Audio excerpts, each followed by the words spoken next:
Magandang umaga. Ito ay Sabado, Abril 25, 2026. Brother Joseph, isinulat mo ang parehong bagay bawat linggo.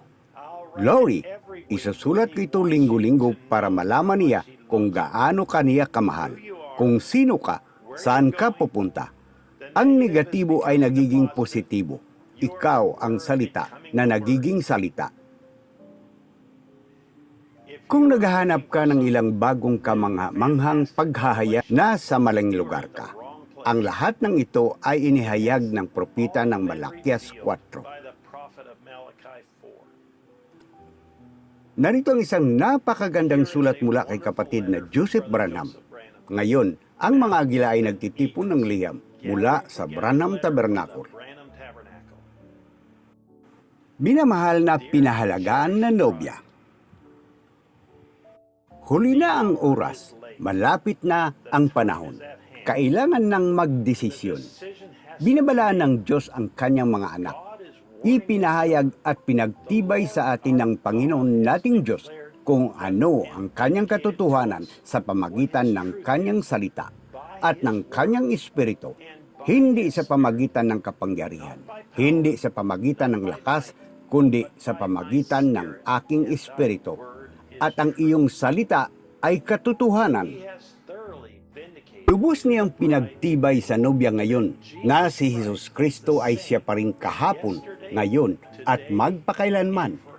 Ipinakita at ipinahayag niya sa atin ang mensahe at mensahero ng oras na ito ay pariyo. Inahayag niya sa atin ang lahat ng kanyang mga hiwaga na nakatago sa salita. Pinatunayan niya ito sa atin sa pamagitan ng kanyang banal na espiritu. Walang pag-alinlangan sa ating mga isipan, puso o kaluluwa. Ang kanyang tinig sa mga tip ay ganito ang sabi ng Panginoon sa kanyang nobya. Palaging pinahihintulutan ng Diyos ang maraming paraan upang lumapit sa Kanya. Ginagawa niya ang kanyang pahintulot na kalooban sa kanyang perpektong kalooban. Palagi rin siyang nagbibigay ng isang perpektong kalooban at perpektong daan para sa kanyang mga anak. Marami ang sumusubok na lumapit sa ibang paraan sa pamagitan ng paglilingkod sa Diyos nang hindi ito ang kanyang perpektong kalooban. Maring magmukha at tumunog ito na parang kanyang perpektong kalooban, ngunit hindi ito ayon sa kanyang salita. Kahit ang isang dakilang tao, bagong pahid ay nagmula mismong presensya ng Diyos, ay nakatanggap ng isang kapahayagan upang gumawa ng isang bagay para sa Diyos at nais niyang gawin ito para sa Diyos, ngunit ang kapahayagan na natanggap niya ay mali. Dapat matagpuan ng bawat isa sa atin ang kanyang perpektong inilaang daan. Paano natin malalaman na tayo ay nasa kanyang perpektong kalooban kung ang isang taong tunay na pinahiran na bagong galing sa mismong presensya ng Diyos na may kapahayagan ay nasa perpektong kalooban ng Diyos? May isang paraan lamang para malaman ng tiyak at inilaan ng Diyos ang paraang iyon para sa kanyang nobya. Ang tinig ng Diyos mismo ang nagsabi sa simbahang ito at sa lahat ng mga tao sa mga tape at mga tao sa hook-up sa iba pang bahagi ng mundo, noon at ngayon. Sinabi niya sa atin na makinig ng mabuti sa kanyang sinasabi at para huwag tayong mabigo. Kaya sinasabi ko sa pangalan ni Hesus Kristo, huwag kang magdagdag ng kahit isang bagay. Huwag kang mag-alis. Maglagay ka ng sarili mong mga ideya dito. Sabihin mo lang kung ano ang nakasaad sa mga tape na iyon. Gawin mo lang kung ano ang inuutos ng Panginoong Diyos na gawin. Huwag kang magdagdag dito. Hindi niya sinabi at hindi ibig sabihin ito na hindi maaring ipangaral ng mga ngaral ang salita. Hindi maaring ituro ng mga guro ang salita o gawin ng mga pastor o propita ang itinilaga sa atin. Dapat sila, dapat ako. Tayo ay tinawag at inordinan upang gawin ito. Dapat nating ituro at sipiin ang mensaheng ito at mensahero sa mga tao sapagkat ito ang salita para sa ating panahon. Ngunit malinaw niyang sinasabi sa atin na lahat tayo ay maaring pahiran ng tunay na pagpapahid, mapuspos ng kanyang banal na espiritu ng isang bagong paghahayag at maging wala sa kanyang kalooban. Sa ating panahon, naglaan siya ng isang perpektong paraan upang malaman ng sigurado na naririnig mo ang tinig ng Diyos mula sa Diyos mismo. Ito ang tanging perpektong paraan. Hindi lamang dapat sipiin at ipangaral ng ministeryo ang mensaheng ito. Dapat din nating patugtugin ang tinig ng Diyos sa mga tape sa mga tao. Walang mas dakilang pagpapahid kaysa sa pakikinig sa tinig ng Diyos.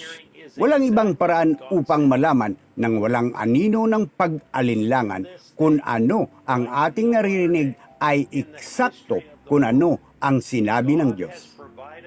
Sa panahong ito, na walang katulad sa kasaysayan ng mundo, ang Diyos ay naglaan ng isang paraan na ginagawang imposibleng makaligtaan ito kung ikaw ang kanyang itinilagang nobya.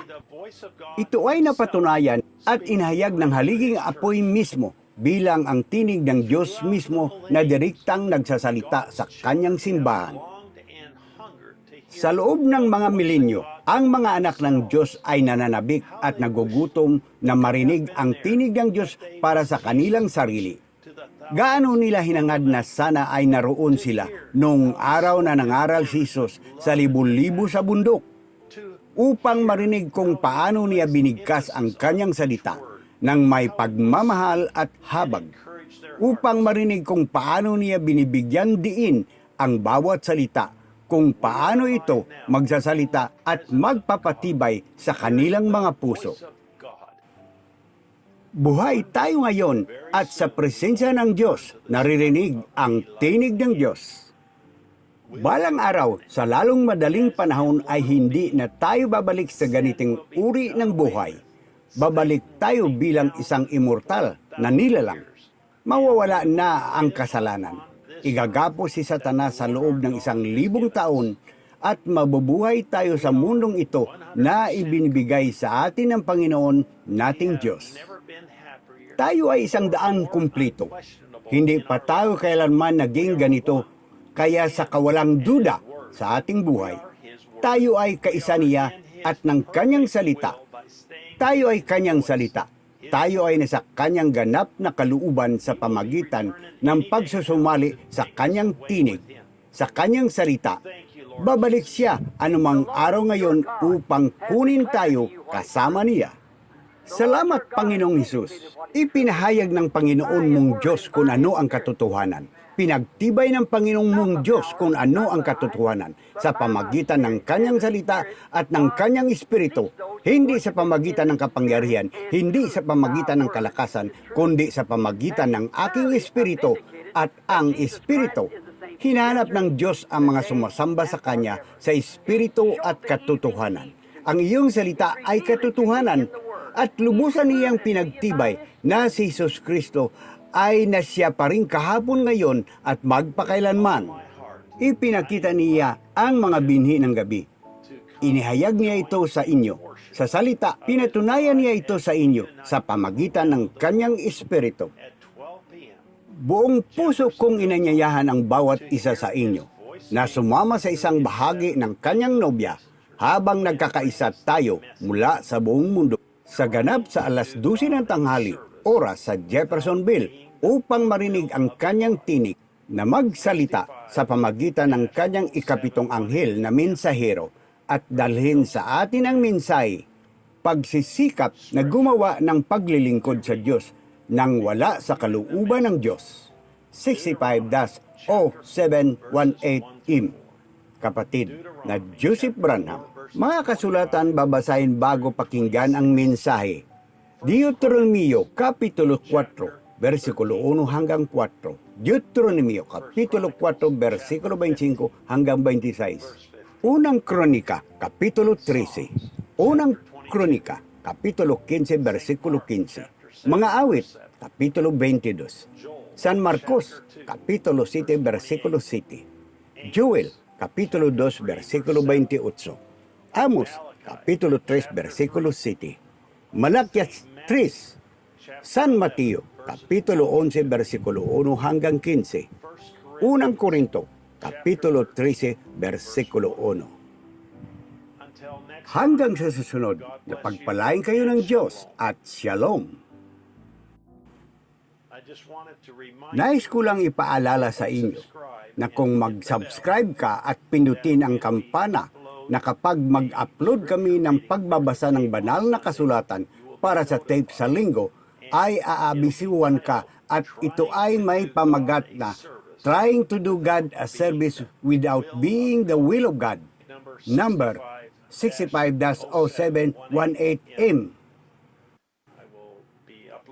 I-upload ko yung mga alas 10 ng umaga sa Sabado ng umaga kasama nitong liham ng pagtitipon ng mga agila. Pagpalain kayo ng Diyos.